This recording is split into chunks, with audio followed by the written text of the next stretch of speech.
The next kind of composter is called a tumbler, and these are really great. They're like a one step up from your worm composter. They're meant to be kept outside, and really for any size of lot, you can have a huge space or a small space.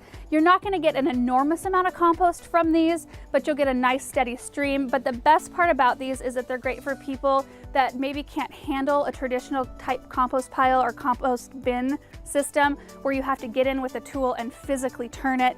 These make it so much easier because all you have to do is tumble them like this, and they come in a range of sizes. You can get them smaller than this and bigger than this, and even ones that are lower to the ground where all you have to use is your foot. You don't have to use any upper body strength. So I really like that feature of the tumbler. And this is really cool because this is called a dual batch composter, so you can actually have 2 batches of compost going at the same time, which means you can have a successive kind of crop of compost coming out instead of kind of putting all of your eggs in one basket and only getting one crop at a time, because it does take several weeks to cook your compost and get it ready. So if you can have a couple different batches going and one is maybe 2 weeks ahead of this one, then you'll just kind of have that steady stream going. So they're really easy to use. You just pull the door open, and then you want to layer in your nitrogen and carbon sources.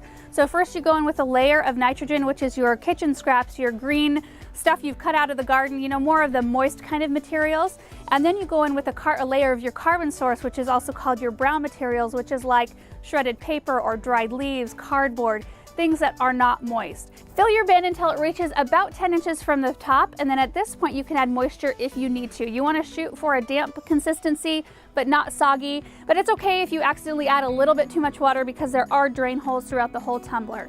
So then you can tumble about 5 to 10 times every 2 to 3 days, and then you will have fresh compost in a matter of weeks.